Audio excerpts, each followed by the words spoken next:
Voilà 2 mois que Leslie Hurlbeke, 22 ans, et Kevin Trompa, 21 ans, en couple depuis quelques semaines à peine, se sont volatilisés et que le mystère autour de leur disparition ne désépaissit pas. Malgré une enquête poussée par les services de police et quelques maigres indices retrouvés çà et là dans leur région d'habitation, rien ne permet de connaître précisément leurs actions ou leur localisation après la soirée du 25 novembre 2022.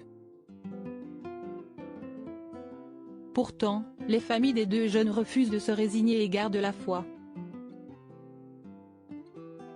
Dans un article de nos confrères du Parisien ce jeudi 26 janvier, les parents de Leslie s'accrochent à l'espoir d'une nouvelle information qui se révélerait capitale dans l'enquête sur la jeune femme, ou mieux encore à sa réapparition. Nous devons nous tenir prêts lorsque Leslie reviendra, a déclaré sa belle-mère, Émilie Cardré, tandis que son père, Patrick Hurlbeke, tente de comprendre les raisons de ce silence en alignant les cigarettes et les cafés pour maintenir son énergie. Leslie n'a pas pu disparaître volontairement, elle est peut-être séquestrée, retenue contre son gré, victime collatérale d'une situation qui lui échappe complètement. Mais le manque d'informations ou de nouvelles sur l'état de santé des 2 jeunes amenuise chaque jour les chances de les retrouver sains et saufs. Leslie Hurlbeke, victime collatérale des affaires de son nouveau compagnon? Pour le père et la belle-mère de Leslie, la jeune femme serait victime des affaires de son compagnon, ou du moins, un dommage collatéral à une affaire où elle n'avait à la base aucun lien.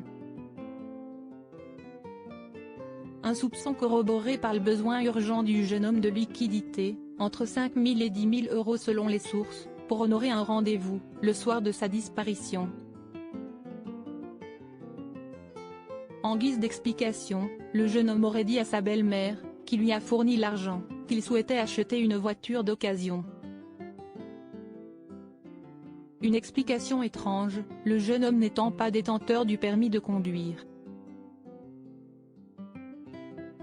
Le fait qu'il y ait cette somme d'argent, ça rapproche nos idées du crime qui serait plutôt vénal. Ça, il n'y a pas à en douter, avait déclaré la belle-mère de Leslie auprès de France Bleu, le 6 janvier dernier.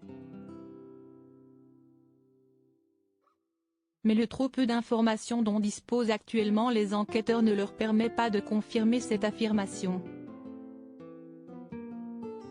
Crédit photo, capture écran Facebook.